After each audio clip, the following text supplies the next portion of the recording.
Je suis le garant constitutionnel du bon fonctionnement des institutions. Je ne trahirai donc jamais mon serment.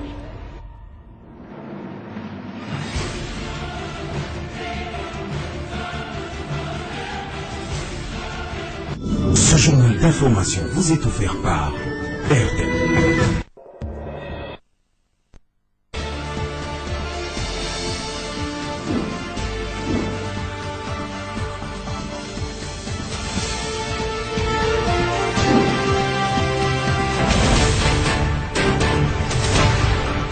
Ce journal vous est présenté par... Bonsoir et merci de suivre cette nouvelle édition du journal. Comme chaque lundi, la réunion de la Troïka stratégique s'est tenue à la présidence s'est tenue à la primature avec le Premier ministre Matata Ponyo. Deux sujets étaient évoqués au cours de cette réunion, à savoir l'émergence des classes moyennes de la société congolaise et l'évaluation de l'opération de bancarisation de la paie des enseignants dans l'arrière-pays, particulièrement pour le deuxième point. Le gouvernement a reconnu qu'il s'est posé quelques problèmes dans l'exécution, mais des solutions sont envisagées, a fait savoir le vice-premier ministre et ministre du budget, Daniel Mukoko Samba, au micro de Elvis Ngwala. Au cours de la réunion de ce matin, deux points particuliers. Le premier a trait à l'émergence des classes moyennes. C'est un sujet qui tient à cœur le chef de l'État. Vous savez, pour une économie qui vise à devenir une économie émergente, ne pas avoir des nationaux qui sont capables d'investir, d'innover, c'est un grand handicap.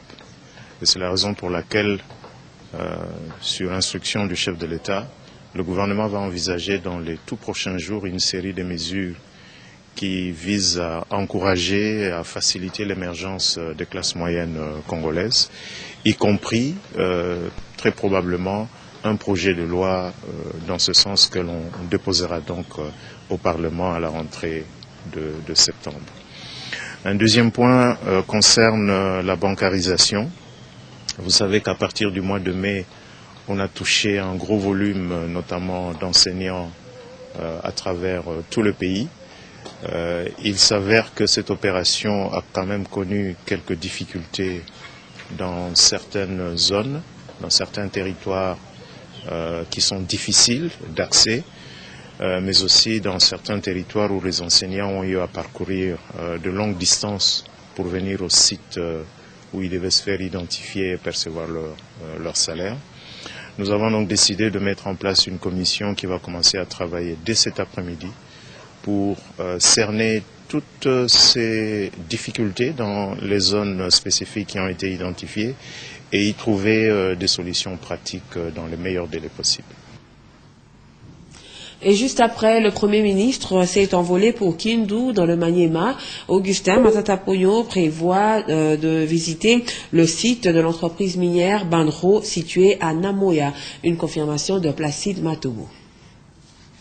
Juste après la tenue de la réunion de la Troïka stratégique présidée ce lundi 1er juillet 2013 à l'hôtel du gouvernement, que le Premier ministre de la République démocratique du Congo a foulé le sol de Kindu. À son arrivée, Matata Ponyo Mapon y a été accueilli par les autorités politico-militaires avec à leur tête le gouverneur du Maniema, Pascal Toutou Salomon. Signalons que le Premier ministre est de passage à Kindu à destination de Namoya, une cité minière située à 380 km de la ville de Kindu, dans les secteurs Bébé Salamabila, territoire de Kabambare. Sur place, le Premier ministre, qui d'ailleurs est accompagné de son ministre de Mines, Martin Kabouloulou, va procéder à la visite de ces sites appartenant à l'entreprise canadienne Banro Corporation. Signalons que, pour l'heure, l'entreprise se trouve dans la phase de développement, essentiellement tournée vers la construction de l'usine et autres installations nécessaires pour l'exploitation aurifère. Et comme vous le savez, la mise en circulation des nouveaux bus lancés par le chef de l'État ce dimanche est effective. Et ce lundi, déjà dans la matinée, vu le confort de ces bus, les Kinois voulaient à tout prix monter à bord. Malheureusement seulement, à ce premier jour, un des bus a connu un accident cogné par un véhicule 4x4 d'un particulier. Ce dernier, après procès verbal, a été mis aux arrêts à la prison de Makala sur ordre du gouvernement. Commentaire, Sarah Fanny Dacruz et Omer Mokinda. Engouement et bousculade des passagers devant les bus Transco, quoi de plus normal à ce premier jour. Les Quinois voulaient à tout prix savourer le confort qu'offrent ces nouveaux bus. Au lendemain de leur mise en circulation par le chef de l'État, tous les services de cette société de Transco sont à l'œuvre de Kintambo Magasin à la gare centrale et de la gare centrale à Nguéringiri. 2 lignes choisies jusqu'ici par les responsables des Transco, dont les raisons sont fournies par le chef de mouvement. Le choix de ces 2 lignes, si on l'a fait, c'est à cause d'abord du temps de la voirie. Si vous allez de la gare vers Kintambo, vraiment il n'y a pas de problème. Vous allez même du côté de Nguéringiri, pas de problème. Alors il y a des normes de transport aussi qui ont été respectées. À savoir, on a placé des endroits où les gens peuvent descendre et monter, des arrêts. Et il y a aussi des abribus qu'on a placés. Donc, plus on va ouvrir d'autres lignes, les mêmes conditions seraient dans le. Pour les passagers, la qualité du confort de ces bus, dont la course coûte 500 francs, est sans appel. C'est beau, c'est bien ça. Je suis très content de voir pareil à faire. Parmi les 23 bus lancés sur les 200, un a connu un accident de circulation au niveau du rond-point Sosimat dans la commune de Lagombe, cogné par un véhicule 4x4. La policière de circulation explique les faits. Le chauffeur de la Jeep, lui, il provenait de Kintambo. Il allait vers le Grand Hôtel. Arrivé juste au croisement, il y a son patron qui était aussi à bord de la Jeep qui lui a brusqué. Il lui a dit d'aller à gauche. Lui aussi, il a obtempéré à l'injonction de son patron. En brusquant aussi les volants, il a entravé la bonne marche du grand camion du bus. Pourtant, le ministre des Transports et Voies de Communication, Justin Kalumba Mwanangongo, avait déjà, lors de son discours de circonstance, mis en garde contre tout acte de dégradation volontaire ou involontaire de ces biens publics. Que ces bus nous appartiennent tous, car c'est le prix de l'effort du contribuable que nous sommes tous. Dès lors, nous avons la responsabilité collective et individuelle de veiller à leur maintenance et de leur éviter toute dégradation prématurée, volontaire ou involontaire. En tout cas, c'est de nos citoyens qui s'adonneraient à la destruction méchante de ces biens communs se verront appliquer tout simplement la liberté. Ce qui a rattrapé le conducteur de ce véhicule, car après avoir été entendu, il a été décidé au gouvernement de l'écrouer à la prison centrale de Makala, ce qui devrait servir d'exemple aux autres. La circulation sur le boulevard Lumumba est redevenue totalement dégagée. Du pont Djili aux nouveaux panneaux, des nouveaux panneaux lumineux de signalisation ont été installés. Tout se modernise sur cette avenue principale de la ville de Kinshasa. Et d'ailleurs, les usagers peuvent quand même circuler mieux qu'avant suite aux embouteillages monstres qui se créaient sur ce boulevard Lumumba. Suivez plutôt ce constat de John Tati et Néné Alimassi. La population de la Tchangou profite déjà du fruit de sa longue patience. La circulation qui était un casse-tête est totalement redevenue fluide sur le boulevard Lumumba. Fini donc des longues distances à pied. Du pont Matete à l'aéroport international d'Ndjili, plus question d'embouteillage. L'élargissement de la chaussée offre désormais plusieurs espaces de manœuvre aux conducteurs à l'abri des retards inutiles. La chaussée élargie, les ponts sur la rivière Ndjili et à Bitabe ont été reconstruits avec une nouvelle touche de modernité à ces œuvres qui, aux côtés des panneaux lumineux de signalisation qui poussent partout sur le boulevard Lumumba, témoignent de l'élan pris par la République démocratique du Congo pour son développement. Il ne faut pas être aveugle pour ne pas voir et pour ne pas presser ce qui est fait. Parce que là, franchement, notre pays prend de l'allure. On sent en fait un amour de développement, quoi.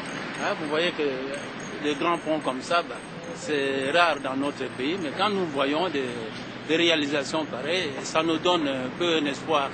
Un peu plus loin, sur le même boulevard Lumumba, un roulage robot veille à la bonne circulation à hauteur de la 13e rue Limité pour la sécurité des conducteurs, mais aussi des piétons.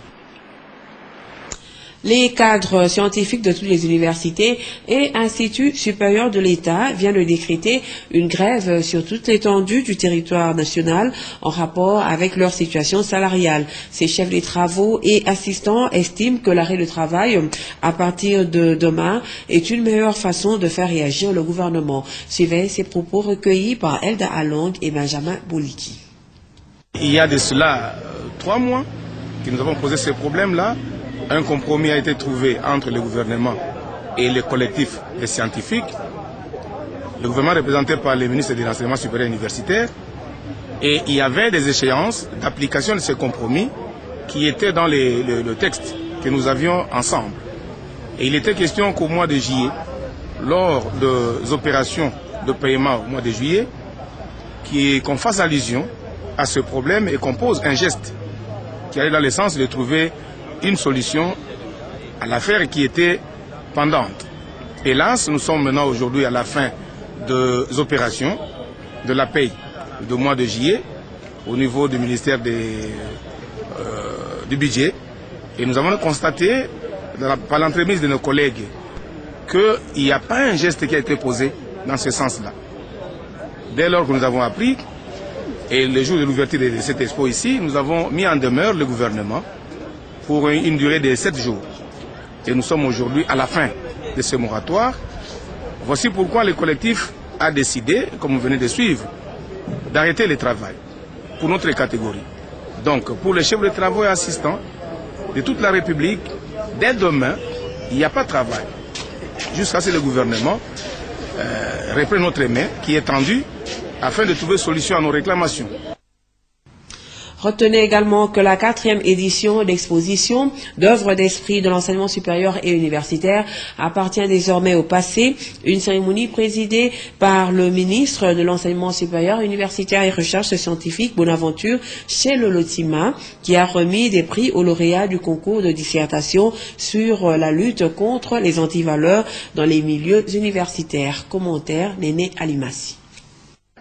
Ce sont 14 lauréats qui ont été primés pour les belles dissertations écrites lors du concours organisé le 21 juin par les ministères de l'enseignement supérieur et universitaire en marge de cette 4e édition d'Expo Exures 2013. 82 étudiants venus des 15 établissements supérieurs ont disserté sur la lutte contre les antivaleurs dans les milieux universitaires et c'est Joël André Opé de l'ISP qui a obtenu plus de points. Le ministre de l'Exures, Bonaventure Chelolotima, lui a remis une enveloppe de $500, un dictionnaire, un cartable et 5 blocs-notes comme encouragement. C'était au cours de cette cérémonie de clôture d'Expo Exures 2013. Cette grande messe a réuni pendant 5 jours des milliers de personnes qui ont pris part aux conférences et activités culturelles tout en visitant les différents stands où les universités et instituts supérieurs ont exposé leurs réalisations scientifiques. Le professeur Chelolotima Bonaventure, ministre de l'Exures, s'est réjoui du déroulement des activités. La chaleur humaine était au rendez-vous. Les exposés de qualité, la modération mêmement et les échanges n'ont pas fait exception. Les expositions des œuvres de l'esprit ont montré le génie créateur congolais dans divers domaines du savoir. Les innovations indiquées ci-dessus en disent long. Le ministère de l'enseignement supérieur universitaire et recherche scientifique prend acte de toutes les recommandations issues de ces forums. Pour rappel, c'est en 2010 qu'a été organisée la première édition d'Expo Exures avec comme objectif renforcer la coopération entre les universités et faire connaître au grand public les travaux ou recherches des universitaires. Pour cette année, le thème a été l'enseignement supérieur et universitaire, facteur du développement de la société congolaise. La 4e édition a été une réussite. Rendez-vous en juin 2014 pour la 5e édition d'Expo Exures. Rendons-nous à Goma, dans le Nord Kivu, où le gouverneur Julien Paluku a assisté à la clôture de la session ordinaire de mars 2013 à l'Assemblée provinciale du Nord Kivu et les activités étaient même suspendues suite à certaines perturbations qui avaient pour origine la motion de défiance initiée contre le gouverneur de province. Suivez ce commentaire de Blaise Saïnda. L'affluence est celle des grands jours au bâtiment BDGL abritant l'Assemblée provinciale du Nord Kivu. Le gouverneur Julien Paluku Kaongia vient assister à la cérémonie de clôture de la session ordinaire de mars 2013 de cet organe délibérant. L'Assemblée provinciale du Nord Kivu qui a commencé les premiers mois de la session avec zèle et enthousiasme, puis c'était les perturbations des activités parlementaires, chose qui a poussé la hiérarchie à Kinshasa à suspendre les travaux à cause des tensions de population suite à la motion adressée au gouverneur. Il a fallu que la cohésion nationale soit privilégiée, la motion n'étant pas une priorité. Au sein de notre propre institution, la divergence des vues entre les honorables députés était telle que ces derniers n'ont pas été en mesure de faire un arbitrage adéquat entre, d'une part, les intérêts de la collectivité qui doivent être privilégiés au nom de la paix et d'autre part, ceux liés à d'autres considérations que nous avons du mal à définir ici. Qu'à cela ne tienne, le gouvernement central, dans le souci de préserver l'ordre public et faire face à un seul front, qu'est la guerre du M23 et l'insécurité généralisée sur toute l'étendue de la province, a appelé le président et le vice-président de l'Assemblée provinciale à une concertation à Kinshasa. À Kinshasa, le président de l'Assemblée provinciale et son adjoint ont soumis un mémorandum au ministre de l'Intérieur puis au Premier ministre relevant les problèmes graves observés dans la province du Nord Kivu, dont la non-réalisation des actions à impact visible par le gouvernement central, l'insécurité grandissante du M23 et autres groupes armés et la faiblesse de moyens financiers pour la prise en charge de ces problèmes. Et au Bandundu, la commission ad hoc sur l'audit de la gestion financière et administrative de l'Assemblée provinciale du Bandundu vient d'être rejetée par les députés provinciaux lors de la plénière, ceci pour irrégularité et violation de l'article 141 du règlement intérieur. Olivier Confi nous en parle. Ils ont reçu mandat depuis le 10 décembre 2012 d'auditer sur la gestion financière et administrative de l'Assemblée provinciale du Bandundu. La commission ad hoc présidée par l'honorable député provincial Mbakata s'est présentée avec son rapport le 27 juin 2013. Le temps lui imparti est largement dépassé, c'est là en violation de l'article 141 du règlement intérieur, constate le bureau.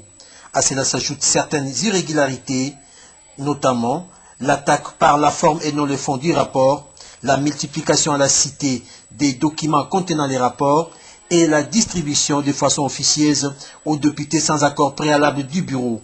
Séance tenante, une motion incidentielle sera soulevée par l'honorable député provincial Kazoazoa demandant le rejet total du rapport. La motion a été adoptée et le rapport sur l'audition de la gestion financière et administrative de l'Assemblée provinciale est rejeté. L'honorable Mbakata, président de la commission, est choqué et manifeste son regret à l'endroit de ses collègues députés. Collègues, ne fût-ce que pour notre avenir politique, vous voyez la scission qu'il y a au sein de nous. Cette assemblée, si nous devons bien évoluer, doit finir par se réconcilier au sein d'elle-même. Pour les députés de l'opposition, il s'agit là d'un blocage. Le bureau a montré totalement ses limites. Au lieu d'aider le bureau à se défendre devant la plénière pour que ce bureau soit lavé, les gens ont préféré taire cela. À mon motif que ce rapport n'est pas passé par le bureau, alors que ce rapport que nous avons en main nous a été distribué par le même bureau. Signalons que la plénière de ces jours est la toute dernière, car dans 2 jours, la 2e session sera clôturée. Le bureau exécutif de la communauté de l'unité Kasaïenne s'est réuni le dimanche après avoir passé en revue la question de l'heure. Le bureau exécutif qui reste solidaire à Évariste Bochab a fait cette déclaration. Suivez. En ce qui concerne la question de la gestion de l'Assemblée nationale, le bureau de l'unité Kasaïenne se félicite de l'exemple que l'honorable Évariste Bochab a donné en affichant une attitude responsable, se laissant effacer sur la scène politique, évitant ainsi de faire obstacle à la commission ad hoc et en coopérant pleinement pour l'éclatement de la vérité. Le bureau exécutif de l'unité kasaïenne félicite la commission parlementaire pour son verdict qui n'a pas déconcerté ses assurances et attentes Évariste Bochab est blanc comme neige. Le bureau exécutif de l'unité kassaïenne rappelle par ailleurs qu'il est impatient de connaître également la suite du dossier dit de la SNEL, dans lequel le nom de l'honorable Évariste Bochab a été cité maladroitement. La crème intellectuelle de Kinshasa a pris d'assaut la salle de conférence du fleuve Congo Hotel pour conduire le énième ouvrage du professeur Évariste Bochab au fonds baptismaux. La critique de bonne loi consistera donc non pas à envilipender gratuitement l'auteur, mais plutôt à faire teinter un autre son de cloche au travers d'un livre tout aussi en emballant. L'un et l'autre événement concourent à attester de la solidité de notre leader, probité, consistance, opiniâtreté dans ses engagements et des qualités intellectuelles hors pair. Pour ces raisons majeures et bien d'autres encore, nous sommes et restons fiers de notre leader et nous déclarons prêts à les soutenir dans ses actions, engagements et options. Le jeu promotionnel Le Yokasson s'est clôturé ce lundi. Les gagnants vont recevoir dans les tout prochains jours leurs cadeaux. Faisant d'une pierre deux coups, Ami Fidèle Yokasson a lancé la deuxième édition, pour la deuxième édition un autre jeu promo, toujours dans le souci d'être plus proche de ses clients. Rosie Moutela Mukindi.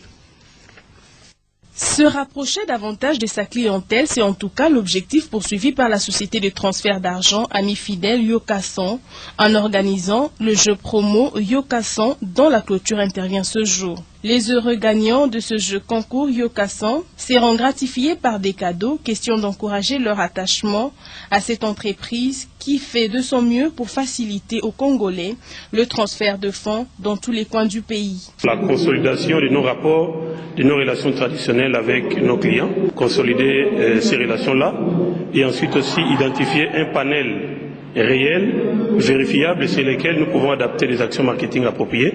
Faisant d'une pierre deux coups, le directeur général d'Ami Fidèle Yokasson a profité de l'occasion pour lancer un autre jeu. La série continue avec Super Promo Yokasson, deuxième édition, Zongsabana Kelasi. Va contribuer à la scolarisation de vos enfants, où que vous soyez partout en RDC où l'Ami Fidèle est représenté. Signalons que la participation au jeu promo organisé par Ami Fidèle Yokasson est conditionnée par le transfert de fonds par cette entreprise. Et terminons avec ce communiqué officiel. Le journal officiel informe le public de l'apparition du numéro spécial du 6 juin 2013 portant la loi numéro 13/013 du 1er juin 2013 portant statut du personnel de carrière de la police nationale congolaise. Ce numéro est disponible à l'antenne Minibal 6 numéro 7 avenue Colonel Lukusa, à l'antenne du palais de justice et très bientôt aux différentes antennes provinciales. C'est un communiqué signé par le directeur général Monsieur Wale Lufungula Louis-Marie. Merci mesdames et messieurs d'avoir suivi cette édition du journal. Retrouvez demain à 9h. Bijou Idi Kalemo. Bonne nuit chez vous.